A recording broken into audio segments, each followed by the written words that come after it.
Hi, I'm Eric Asensio. I'm Caroline Black. And I'm Maddie Underwood, and welcome to our podcast, where we will talk about hormone replacement therapy in transgender minors. Today, we have two special guests who will be sharing their own knowledge, opinions, and experiences with us today. Our first interviewee is Lane. He works with SLU's Rainbow Alliance and is an LGBTQ+ rights activist both on and off campus. Hello, and welcome to our podcast. How are you? I'm good. How are y'all? I'm good, thank you. Okay, so what is your name and what are your pronouns? My name is Lane, and I use he/him pronouns. Okay. So first of all, what organization/club are you a part of?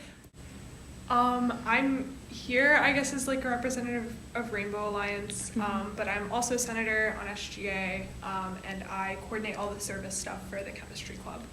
Nice. So what does Rainbow Alliance do and what is your position in it? So for Rainbow, we are the only chartered student organization on campus that's specifically targeted towards queer students and allies. So our big thing is we try and do a mix of social and educational events. So some things we've done recently, we do a speaker every year. This year was Skylar Baylor, fantastic first openly trans NCAA D1 athlete. We usually do some of our fun events. We host a queer prom in the spring. It's going to be February 11th. And we also hosted the drag show that happened earlier in the semester. So stuff like that. And then we do some more low-key things like socials, profit shares, dinners, movie nights, that kind of thing. Yeah. What are some ways that you think SLU could do better in supporting their trans students? Oh, Lord. Honestly, I think right now we're running into a big problem with just how we're approaching a lot of our institutional policies. So I think we're really struggling with updating and just making sure that we have inclusive and accessible environments. So I know some projects that have been in the works have been identifying where gender inclusive bathrooms are, how do we get more of those on campus, that kind of thing, especially in our older buildings, of which we have so many. But I also know just working on things like working with the registrar's office, allowing students to be able to have preferred names displayed. We're finally able to more easily do that in Canvas, much better than it was when we used Blackboard. But people are still having a ton of problems with Banner at MySLU, Workday, all that good stuff. So there are a lot of things where you should be able to put a preferred name in, but because of how we're set up with our institutional some of the SSO login stuff, it doesn't allow you to do that because they have it disabled at the administration level because they just don't think it's something that had needed to be addressed. And I also think there's a lack of actual formal policy for Transgender to reach out and get housing support if that's something that you are interested in. And it's definitely a process in which you really have to advocate for yourself, and that's not at all how it should be. Okay, next one. Would you say that there is something each person individually should do to better support trans people? Oh gosh, I really think this is the time that as for cis people, it's really important just for y'all to show support. There's so much legislation, really intense anti-trans legislation going on right now, more than there ever has been, I think, in any of our lifetimes prior to this point. There are a lot of increasingly concerning threats of violence, lot of really intense and honestly stupid discourse on the internet right now. Thanks, JKR, dealing with stuff like that. So I think now is just a really great time to make it clear that basically make it clear where you stand and make it clear that fighting for trans people to have an equal place in society is something that's important to you and something that you'll work towards.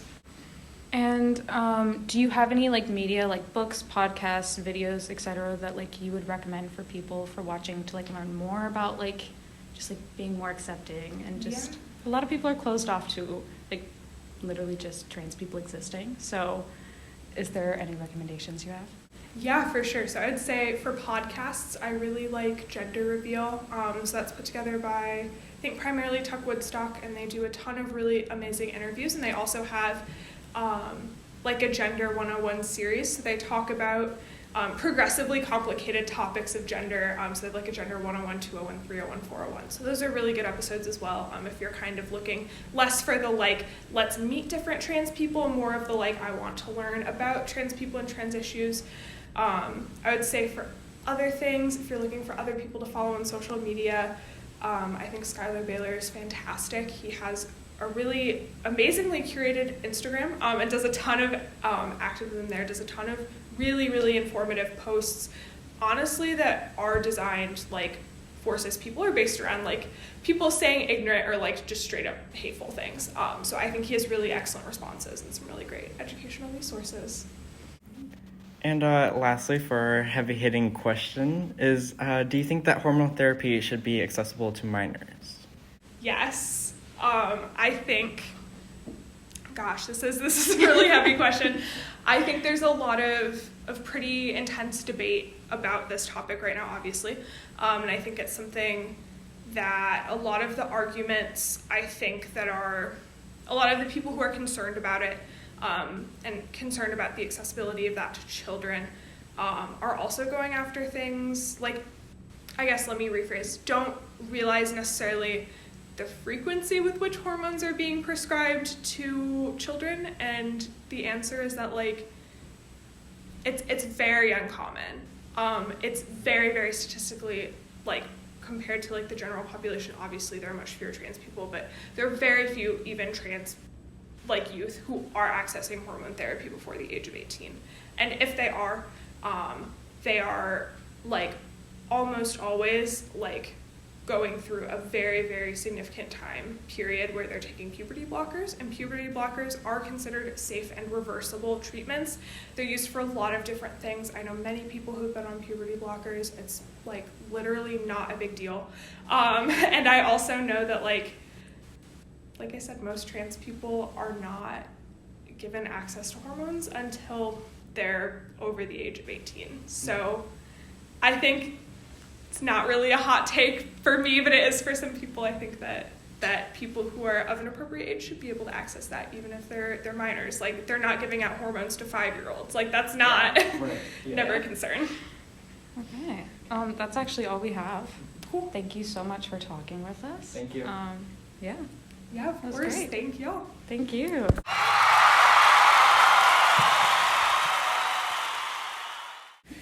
So now our next and final guest is Kenny. He is a trans man and is here to share his thoughts and experiences with us. Hi, Kenny. How are you? Hi, I'm good. Happy to be here.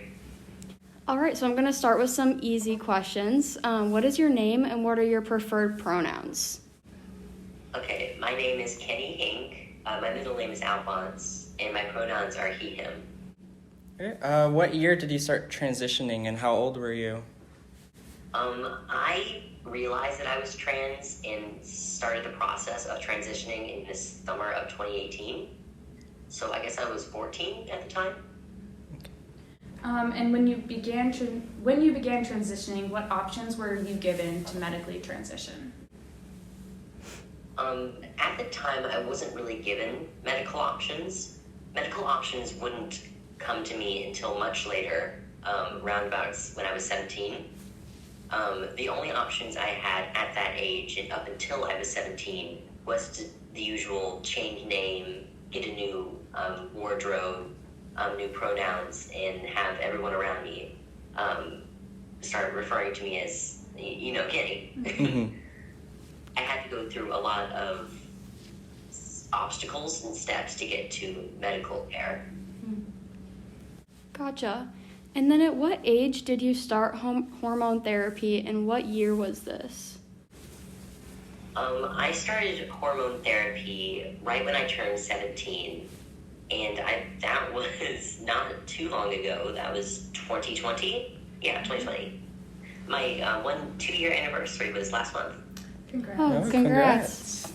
Thank you. Why did you choose to start hormone therapy at that age?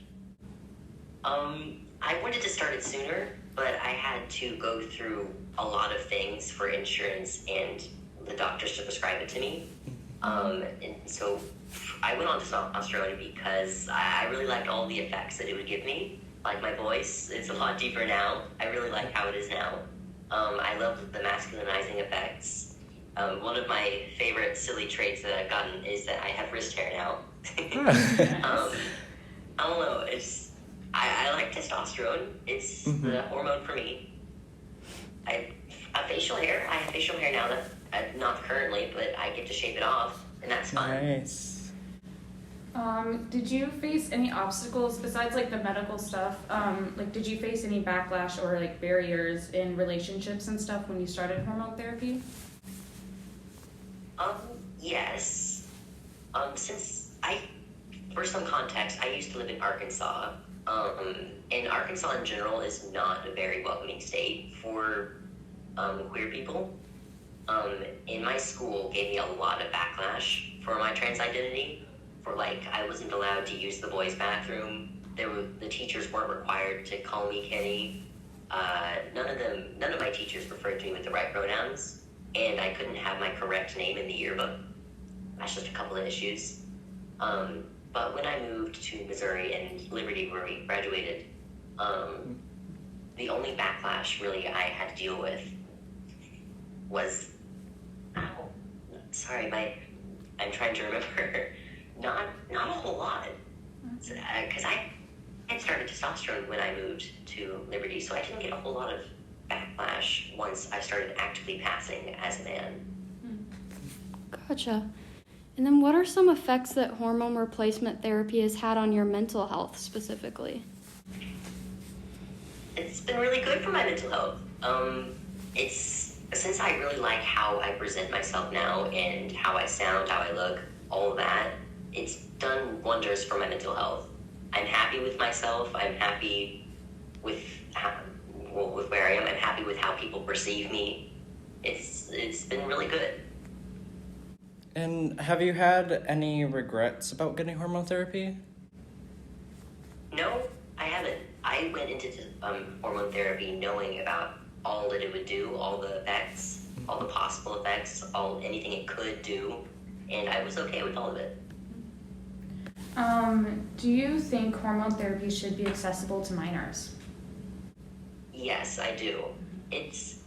That is a really tricky one because in Arkansas, for example, it is accessible to minors, or at least it was when I started. And I'm sorry.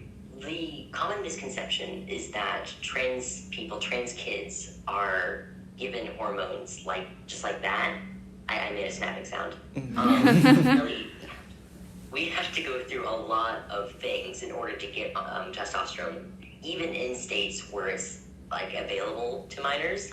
For example, I had to go through multiple therapists. I had to go to multiple doctors. I had to make multiple doctor visits. It takes a lot of time and it takes money. So yes, it should be accessible to minors, and they do not give it to you until they've told you all about it and any possible effect it would give you. They make sure that you know what you're going into. Gotcha. And then what would you want to say to people that think minors should not be allowed to have hormone replacement therapy? I think that they should think of trans kids, think of trans people, and what that hormone therapy would do for them, and how much it would improve their lives and improve how they're perceived by those around them. And take into consideration that getting hormones is not easy. It takes a lot of time and effort and resources. And if someone has made it through all of those obstacles to get to that hormone, and they want to take it away, then I don't see any reason for it. I don't see a good reason to not have, to make hormones inaccessible to minors. Okay, well, that's all we have. Thank you, Kenny, for joining us and sharing your knowledge and experiences with us. Of course, thank you. Bye. Bye. Bye, thank you for having me.